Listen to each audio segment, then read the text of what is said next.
slowly cooling down. Well, welcome to the Cooking Corner on this Monday afternoon. Here today is BOK and Cox Business Center Executive Chef Davin Levine. He's going to show us how to make a jerk-rubbed shrimp Rasta pasta. Rasta pasta. 5-word dish. It sounds good and it looks great too. And we've got a lot of ingredients. We for do. This we one. do. But this is.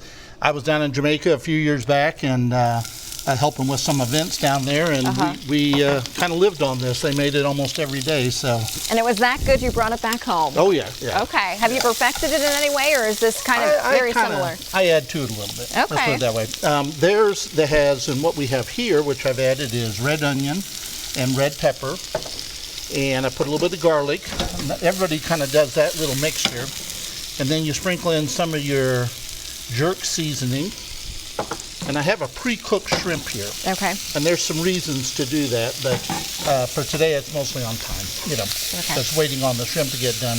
But you want to add that jerk seasoning to let it kind of brown up in there a little bit, and that adds to the flavor. Okay. Now the difference that I made is I add a little bit of Cajun seasoning as well. And for no other reason except I just really like that flavor. It is, and it kind of has a little bit of a kick, right? Oh yeah. Okay, that is the one. You got a kick. Now I also have a pre-cooked penne pasta, which then again, just the reheating process. You see that? You can smell that coming up there too. A little spicy. Just a little bit with all those spices. I've added some heavy cream. And that will start to thicken almost immediately around the pasta. You can see how it coats it nicely. Sure, And then the only thing that I come back and add just a little bit is kind of a salt and pepper mixture, because some of the Cajun seasonings and the jerk seasoning sometimes doesn't have a lot of salt content. So you don't want it flat. You want to be able to bring that out just a little bit. So that's kind of warming up, and I add my Parmesan, which you can add just about any kind of cheese. I like the Parmesan with pastas.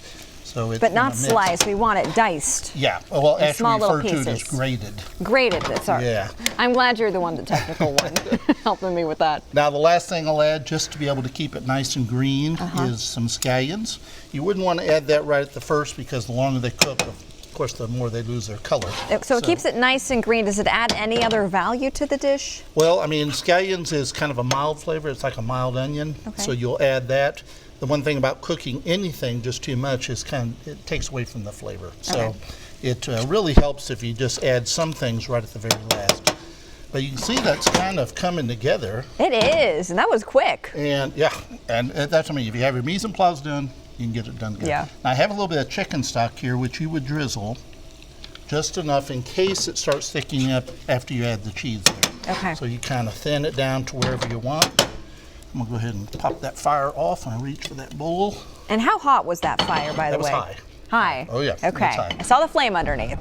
And you want that because that helps toast those spices up a little bit, and it really brings out the flavor. Okay. So to finish this, I'm gonna put a bunch of Parmesan on top. Even more cheese. Even more. I love that. A little bit of the scallions, and then just a sprinkle of the spices around the outside edge. And it gives it a little bit more color too. A little more color, and that's that kind of that restaurant value dish that we shoot for.